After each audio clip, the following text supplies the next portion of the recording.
So I promised everybody a tour. When we built the box truck, we didn't record anything because at the time I just wanted to get it built and I didn't want to try and worry about recording and editing video and all that stuff. So I'm just going to do the tour of the box truck. I did take a ton of pictures.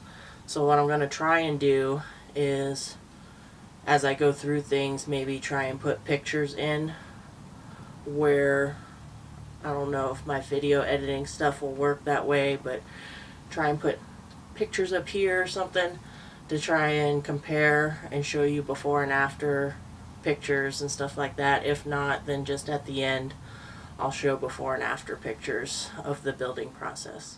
We're gonna do the outside tour, which is not super exciting, but we did add a few things to the outside of the truck. On the passenger side, we have two large toolboxes we added on. We have the shore power, quite large. She's a 16-foot box truck. We have two more toolboxes, one on each side in the back here. The one closer to the rear is our gray water tank. And then I have a small pipe here with a valve that I have connected to the black water tank with only one discharge. So my thought process behind this was to drain the black water tank, use the gray water to rinse it, and then drain it again. The ladder, you see it doesn't go all the way down. But what we do is we have an extension to get to the ground, or we can go from the bumper around the truck. This here is a window that I built to put in to cover a hole from the previous propane heater. The tent on the outside's peeling. We've had it up for 2 years. I just need to peel that off and clean it up. So the back of our truck, we have stair access. This box truck didn't come with a ramp, so I had to basically build some kind of stair step because it's a pretty good distance from the ground to the bumper.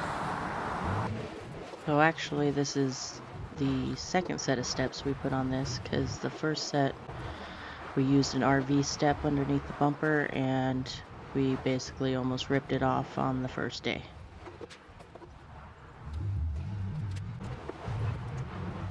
We removed the roll-up door and placed a straight framed wall with a couple of windows, solid wood door, and then we put a screen on it. The wife, Joy, she made that screen door all by herself. All I really did was make the handle.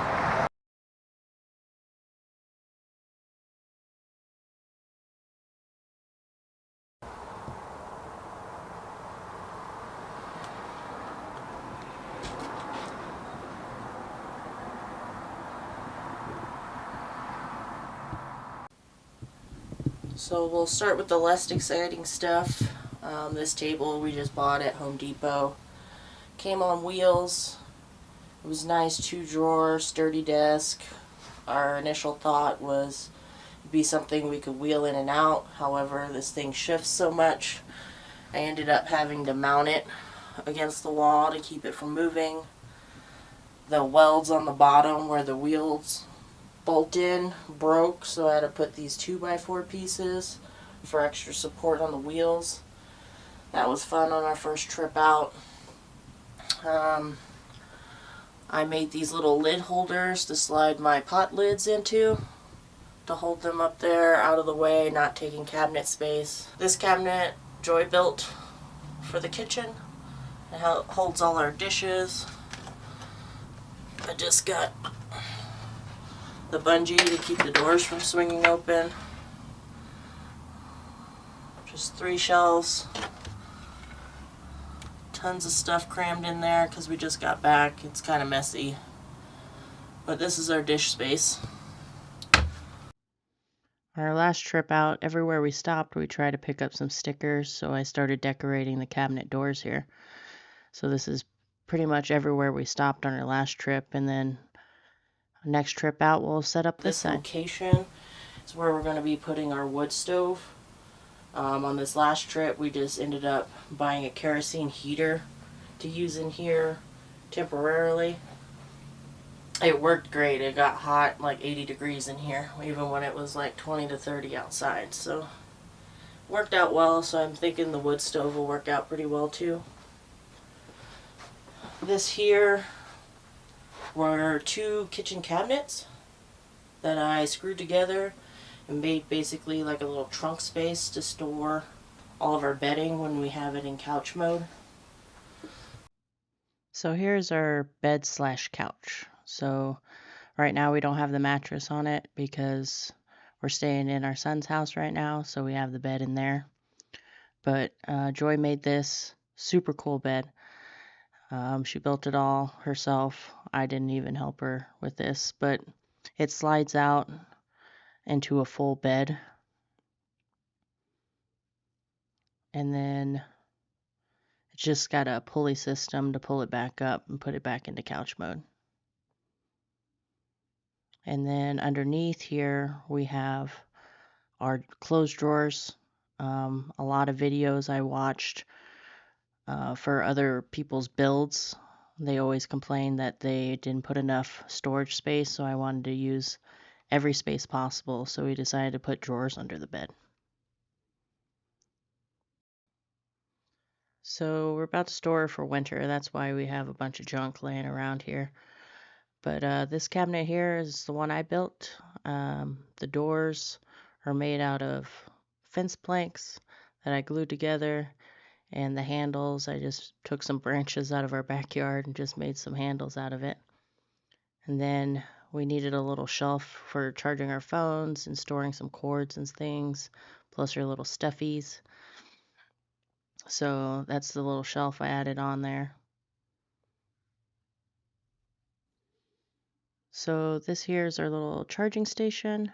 We got our little 12-volt plug-in on this side, and then a dual USB port on this side. This plug here is actually the cell booster that we plug into the 12-volt.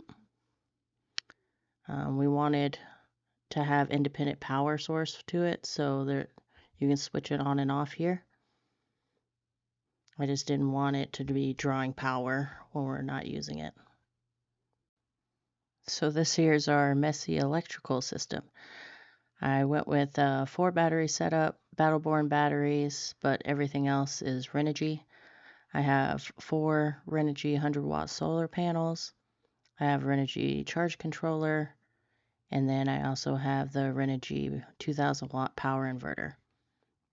And then a lot of bus bars, circuit breakers. It was a mess and hard to figure out, but I eventually got there. We went with NOCO battery chargers. This is the NOCO Genius, obviously. It's a 30 amp charger, so it hooks up to 3 different batteries, 10 amps per charger port. So it can charge up to 30 amps total. That middle charger does get hot sometimes, so we tend to run just the outside ones, and in the summertime the whole thing gets really hot. So later on I'll talk about our fan setup and how we help cool it off. So our Renogy system setup came with this battery monitor, which is really good.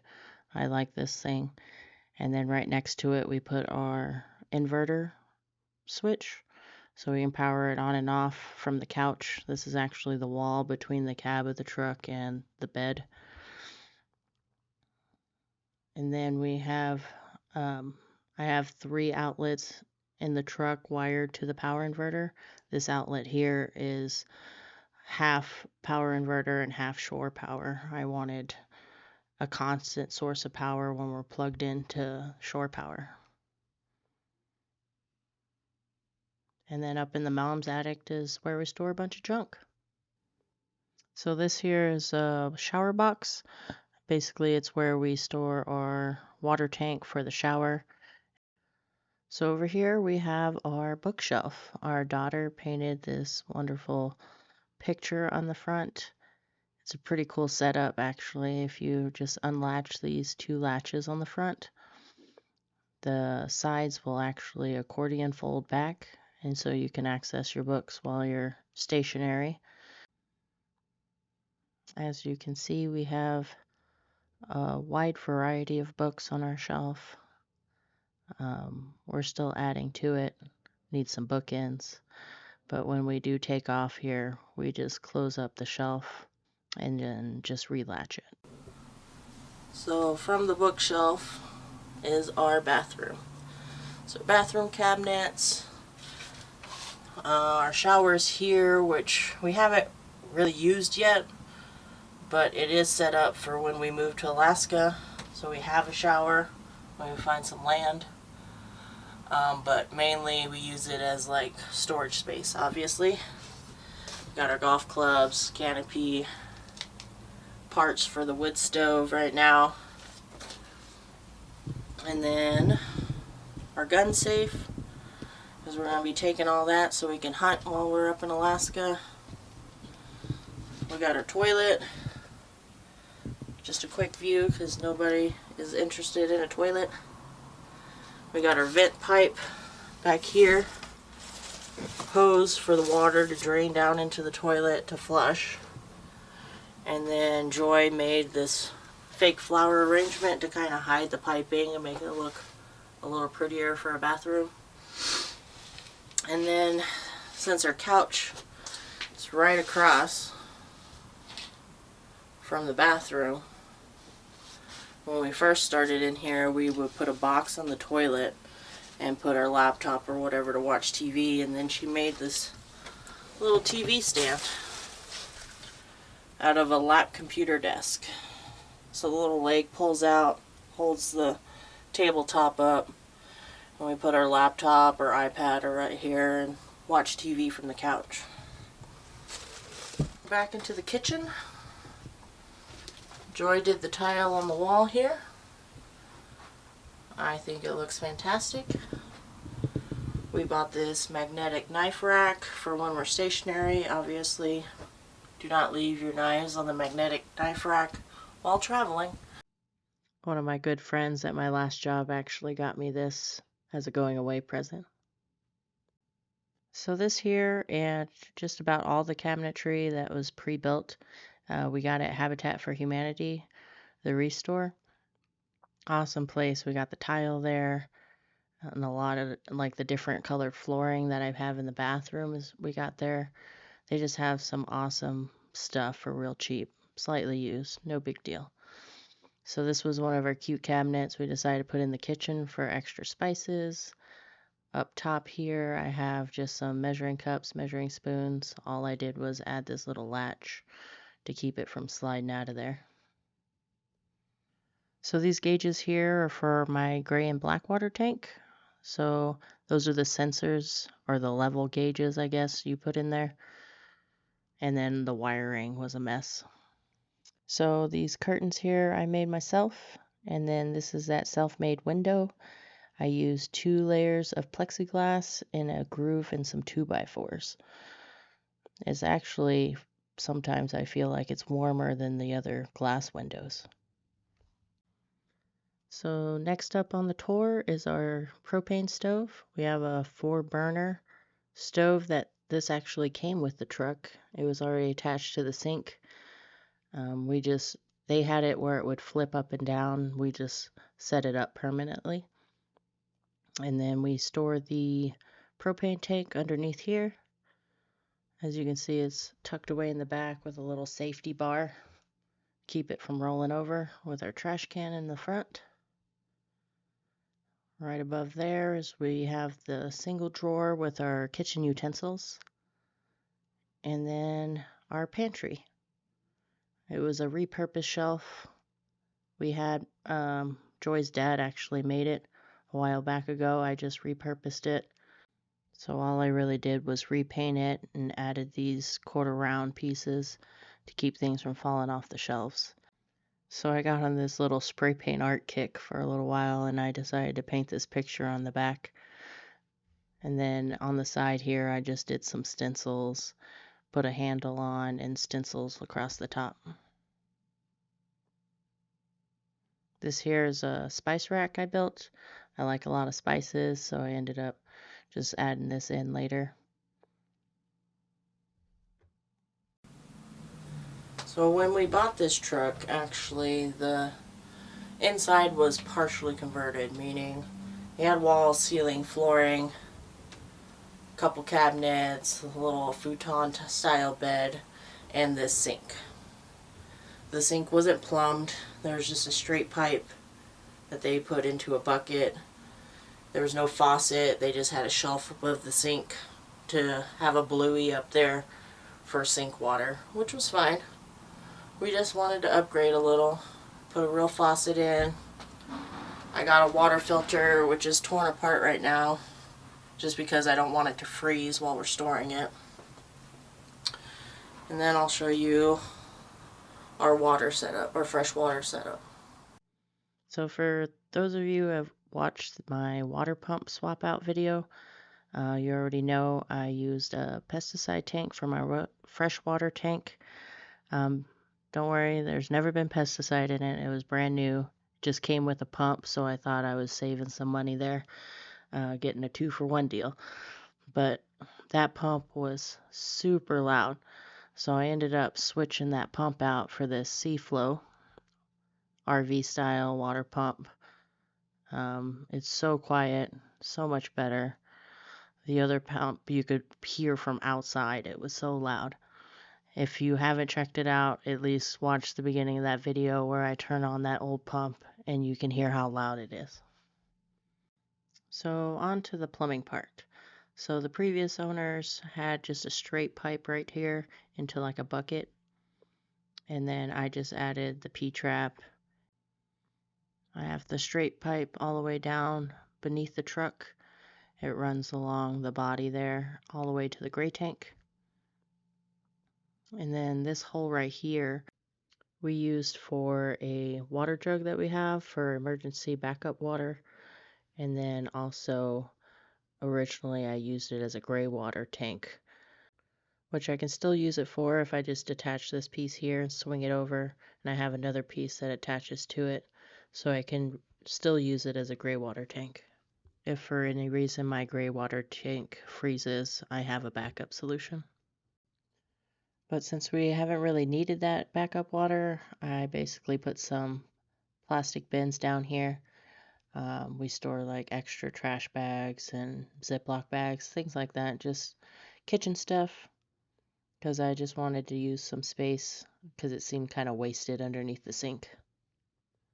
So most of my electrical is hidden behind the walls. However, I did not think the refrigerator all the way through, and I ran 12 gauge wire when it requires 8 gauge wire for the amount of distance I had. So I do have some exposed wire and conduit, which I wasn't happy about, but I dealt with it. So we have cabinets on the other side of the kitchen here. We have our travel map on the outside of this one. This is everywhere we've been in our box truck. We've got 2 years of traveling, and I think we did quite a bit. And then on this side, that is my face on Bob the Builder. I am not sure if there's any copyright infringement on that, but my friends at work used to call me Bob the Builder because I was always fixing things and building things. So these cabinets here on this side lift up, and this is our food side. So normally we have a bunch of snacks and goodies in here with a little locking lever to hold them up. And then this is my favorite side because we have this awesome Lazy Susan. So this thing I got off of Amazon. It's fantastic. I put granola bars or little water enhancer things in here. And it's easy because those compartments just come out and you can easily refill them. It's amazing. So nothing too fancy here, just our refrigerator. All we knew is we wanted a refrigerator that had a separate freezer compartment and not a small one with the freezer inside. So we got a pretty decent amount of freezer space in there. We can usually stock up on meats, and then the refrigerator part is pretty normal and standard for these mini fridges here. This is a RV specific mini fridge, so it does have the little locking latch for travel. I did skip over this extra cabinet on the sink here. This is just basically where we keep our pots and pans. We have a few dry goods and our coffee. Gotta have the coffee.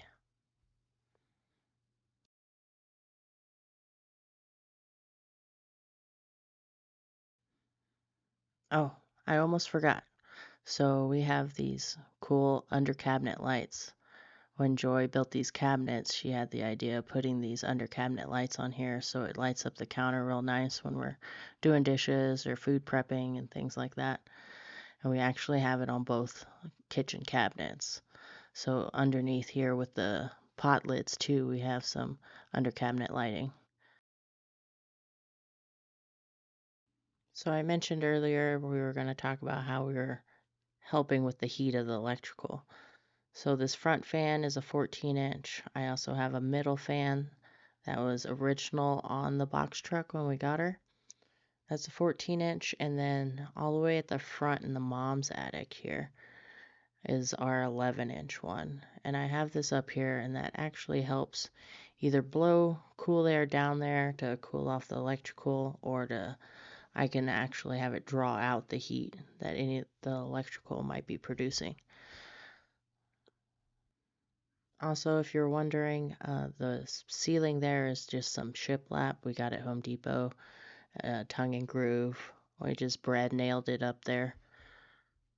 So basically, that's the tour. I feel like I got everything in there. I guess the only thing I didn't show you is the roof. We do have 4 100-watt panels on the roof. We have a cell booster on the roof. Of course, the vent for the toilet on the roof. All the fans have fan covers on them. I did resurface the roof because the roof was some kind of really thin vinyl fiberglass type material. The first time I crawled up there, I had fiberglass all over, so I did some Dicor roof material. I don't know, I'd have to look it back up to remember. It was so long ago, because basically we've been traveling in this for about 2 years now. Not consistently, just on and off. We put aluminum 1-inch square bars to reinforce the roof.